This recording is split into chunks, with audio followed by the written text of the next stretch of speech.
morning students. Now coming to the topic, pollen-pistil interaction. Pollen-pistil interaction. Students, there are different kinds of pollen agents, pollinating agents. Some of them biotic agents, some of them abiotic agents. Abiotic agents like wind and water. And biotic agents means different kinds of animals.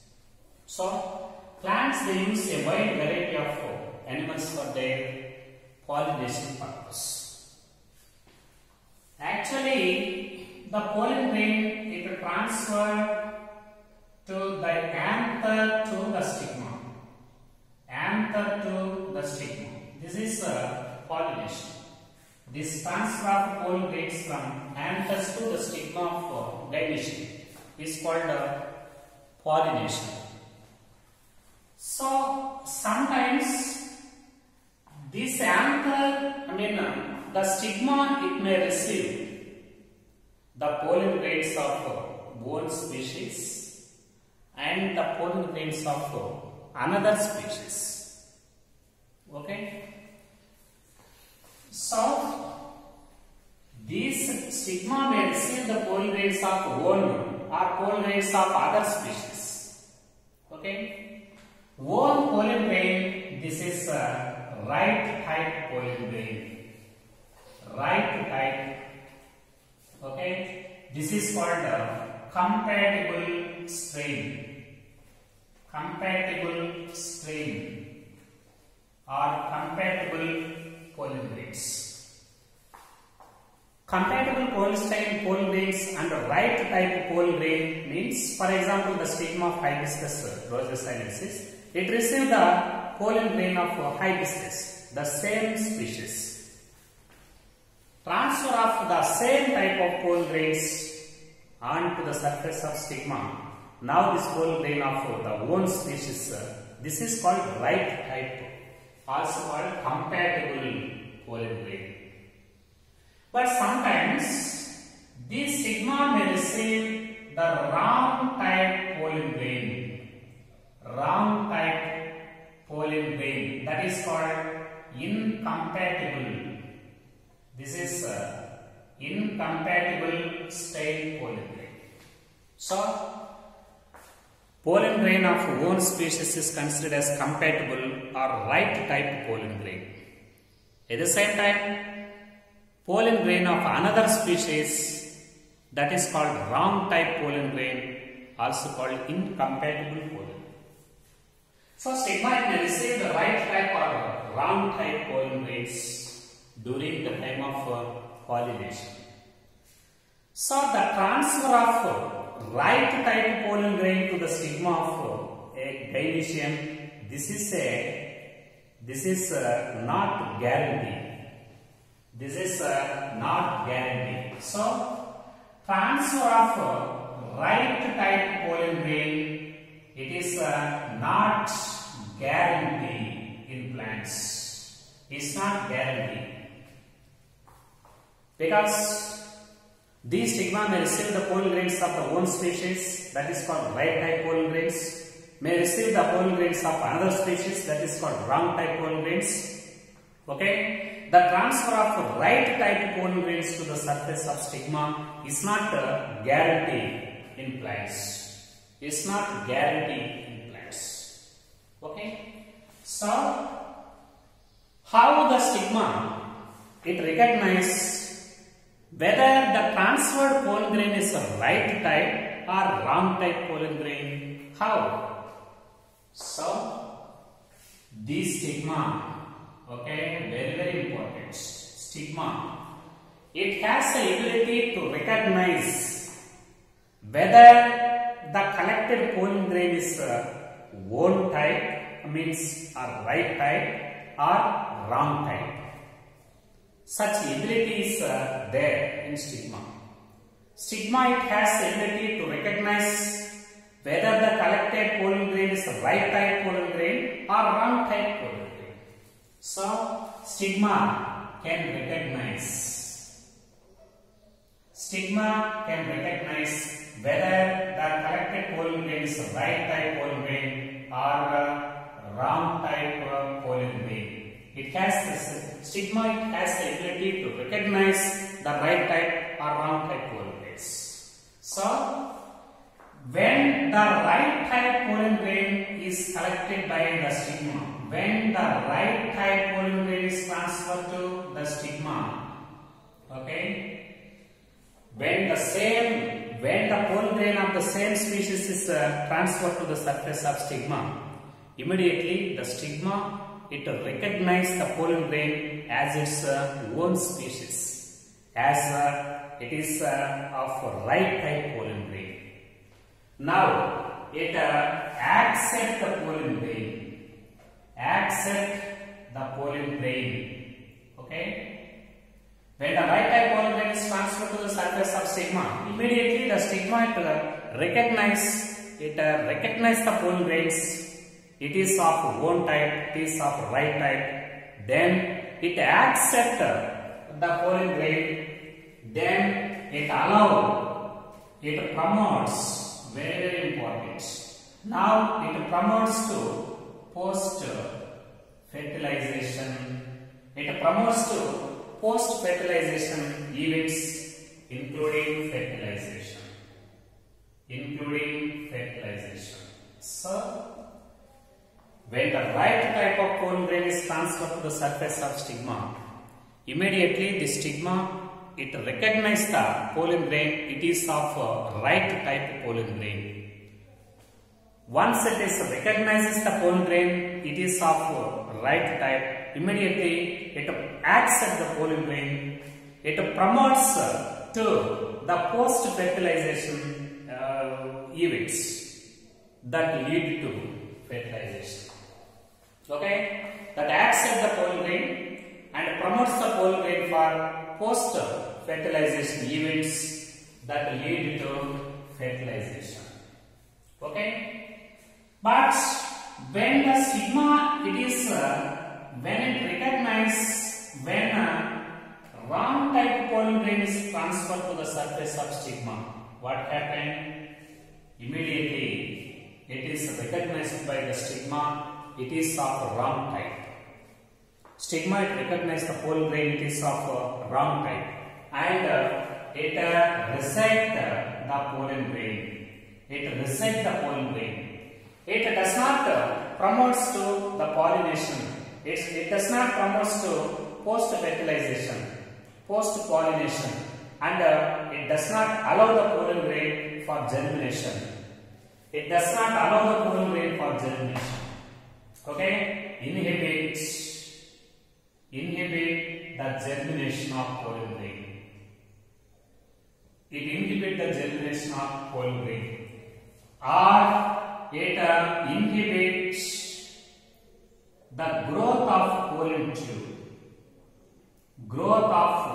pollen tube through the style. So it rejects the pollen grains. When the pollen grain is right type, it is immediately accept the pollen grains. Very important. Stigma, it has the ability to recognize whether the collected pollen grain is right type or wrong type. When the right type pollen grain is transferred to the surface of stigma, immediately stigma, it recognizes the pollen grains, it accepts the pollen grains, it promotes the pollen grains to post pollination events that lead to fertilization. Okay, when wrong type pollen grain is transferred to the surface of stigma, immediately stigma, it recognizes the pollen grain, it is of wrong type, and it rejects the pollen grains, and it rejects the pollen grain by inhibiting the germination of pollen grain on the surface of stigma, or by inhibiting the growth of pollen tube that is in the style. So stigma, it has the ability to recognize whether the collected pollen grain is wrong type, that is incompatible, or right type, that is compatible pollen grains. Okay, so this research exception, very important. this acception and resection. This acception and resection of pollen grains by stigma, it is a continuous. It occurs in the form of a continuous dialogue. This is a continuous dialogue. So this is a continuous dialogue. By acception of pollen grain, resection of pollen grain by stigma, it is a continuous dialogue that takes place between the pistil and pollen grain. Pistil and pollen grain. This is a continuous dialogue. It is continuous dialogue between the pistil and pollen grains. Okay. Now coming to the point, how this pistil, how these stigma recognize the pollen grains or whether they are right type or wrong type. How the stigma recognize the pollen grains? What is the reason? So this acception resection by stigma. It is a continuous dialogue takes place between pistil and the pollen grain, and it occurs by some chemical substances. Chemical substances. Okay. This continuous dialogue between pistil and pollen grain, it is due to presence of some chemical substances. These chemical substances, it is due to chemical substances. Due to chemicals secreted by pollen grain, those interact with the pistil. Those interacts with the pistil. So, pollen grain, there is some amount of chemical substances. These chemical substances, they are interact with the chemical substances secreted by pistil. Stigma also produce some amount of chemical substances. Pollen grains also release some amount of chemical substances. The chemicals produced by pollen grains, they are interact with the pistil, and these chemical substances, they provide the ability to recognize the pollen grains, whether this pollen grain is a wrong type or right type. They provide this nature to the stigma. So this is due to the secretion of some chemical substances by pollen grains. Those interacts with the stigma.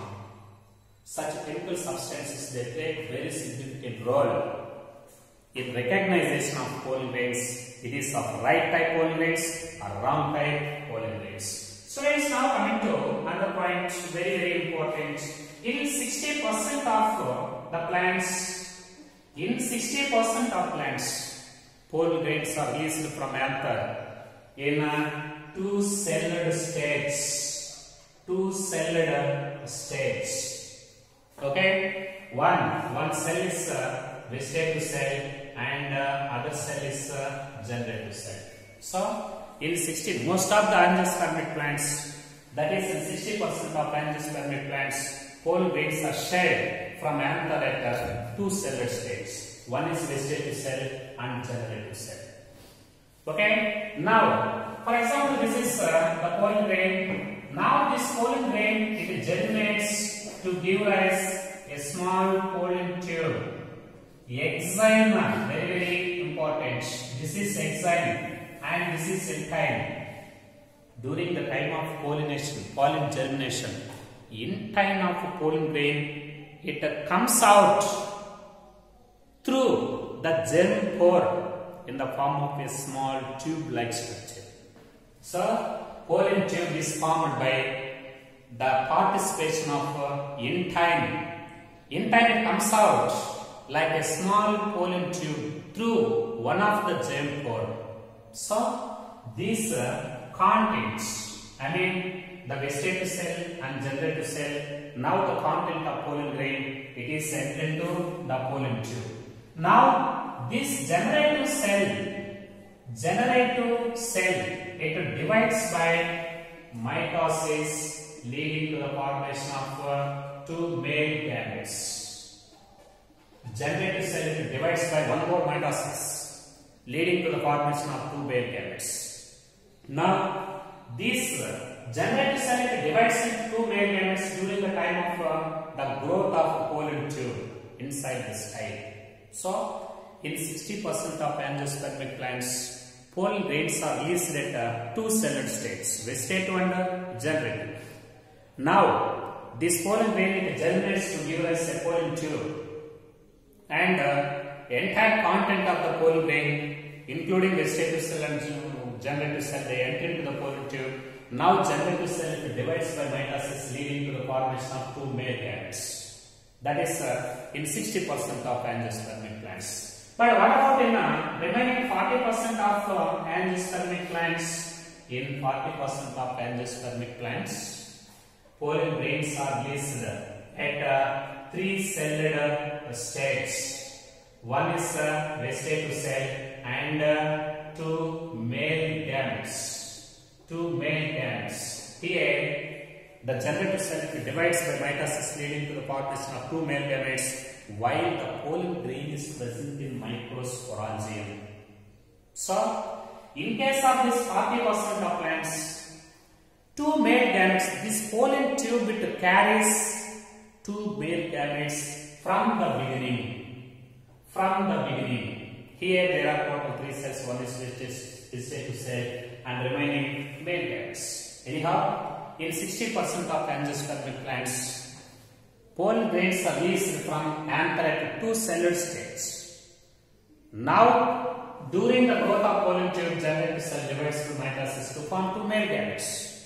But in remaining 40% of plants, these released at three celled states. At this situation, pollen tube carries two male gametes from the beginning. Okay? Now this pollen tube,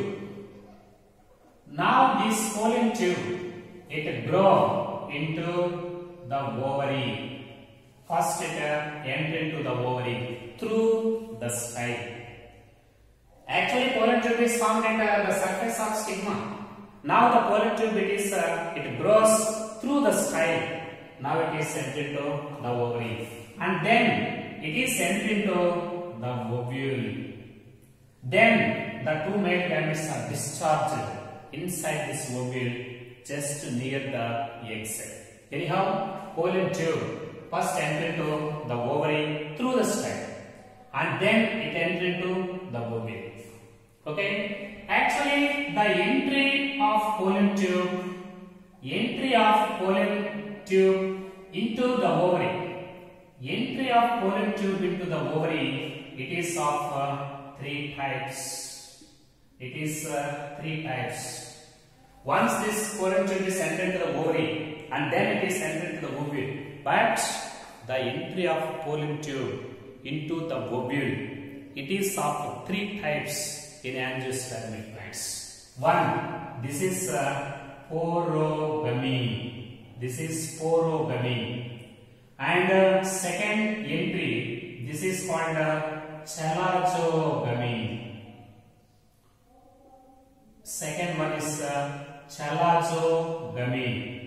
And third entry, this is called mesogamy. So, the entry of pollen tube into the ovule, this is three types in angiosperms. For example, this is one of the entry of pollen tube into the ovary.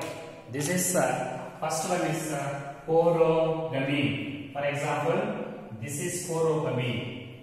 This is ovule, nucellus, and first integument, and this is the second integument. So this is a type of anatropous ovule. Here, this is funiculus, this is microphyll, this is chalaza. In this type of way of pollen tube into the ovule, it occurs through microphyll. Pollen tube is entered into the ovule through microphyll. This method, this is called porogamy. Por means microphyll. Here the pollen tube is entered into the ovule through microphyll. This is called porogamy. Best examples for this porogamy, Wottilia is one of the example. And another example, this is Hibiscus rosesinensis. These are the examples for porogamy. Very, very important. Okay. What is the way of the entry of pollen tube into the ovule by porogamy method? Pollen tube will enter into the ovule through micropyle, that is called porogamy. Generally, it takes place in Wottilia and Hibiscus species. Now coming to the second one, this is chalazogamy. For example, this is chalazogamy. This is nucellus, and this is first integument, and this is the second integument. Here, this is tunicles, micropyle, and this is chalaza. Here, the pollen tube, it is entering to the ovule through chalaza. This is entry of pollen tube. Pollen tube, it enters into the ovule through chalaza. This method, this is called chalazogamy. Chalazogamy. This is called chalazogamy. And this chalazogamy, it was first discovered by scientist Trieu in Casuarina. This is one of the xerophytic plants, two xerophytic plants. This method of chalazogamy, it was discovered by scientist Trieu in Casuarina plant. This is chalazogamy. Now coming to another one, this is mesogamy. Very, very important. Mesogamy. So this is nucellus, and this is first integument and second integument. This is funiculus, micropyle, and this is chalaza. Here, pollen tube, it enters into the ovule through integuments. This is one of the way of pollen tube. Pollen tube, it enters into the ovule through integuments. Sometimes pollen tube, it may enter into the ovule through not only integuments but also funiculus. When it enters into the ovule in left side, it ruptures only integuments. But when it enters into the ovule in right side, it enters into the ovule by rupturing not only integuments but also funiculus. So, in this type of entry, pollen tube it enters into the ovule by rupturing integuments or integuments and funiculus. This method, this is called mesogamy. This is mesogamy. Meso means middle. It enters into the ovule at a middle part by rupturing only integuments or integuments and funiculus. Best examples, cucurbita is one of the best examples. Cucurbita. Okay, students. Once the pollen tube it is entered into the ovary, now it enters into the ovule by three ways. It may enter into the ovule through micropyle. This is porogamy. Example, Wottilia and Hibiscus. Sometimes in some members, pollen tube it enters into the ovule through chalaza. It was named as chalazogamy and was discovered by Trieu in Casuarina. But in some members, this pollen tube it enters into the ovule by rupturing integuments or funiculus. That is called mesogamy. Generally, it is present in Cucurbitaceae members.